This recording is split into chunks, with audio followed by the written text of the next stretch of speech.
down to see him, saying let's work together in a responsible, sensible way that we can lift the debt ceiling and find a way that we can curb this increasing debt that is affecting every American family with inflation.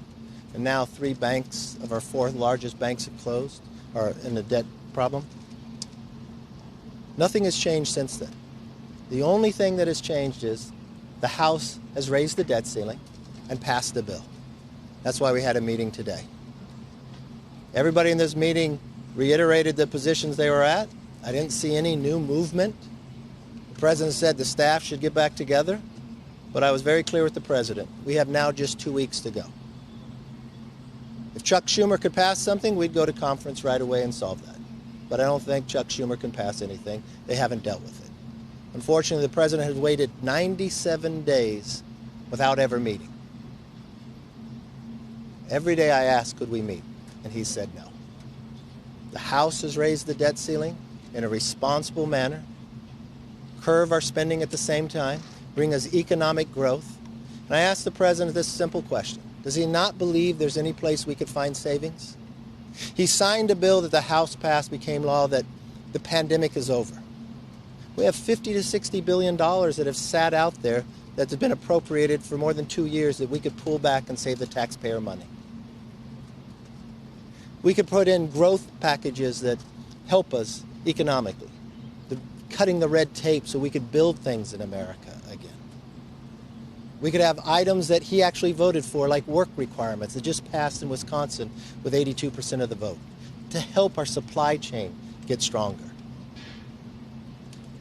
I would hope that he'd be willing to negotiate for the next 2 weeks so we could actually solve this problem and not take America on the brink.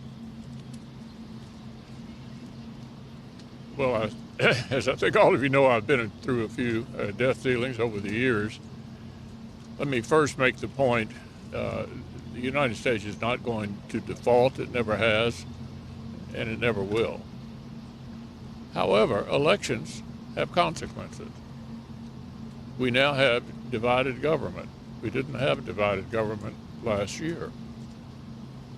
In 2019, I told President Trump, who was no fan of Speaker Pelosi, that they needed to work it out. Why? We had divided government. The solution to this problem lies with 2 people: the President of the United States, who can sign a bill and deliver the members of his party to vote for it, and the Speaker of the House. There is no sentiment in the Senate, certainly not 60 votes, for a clean debt ceiling.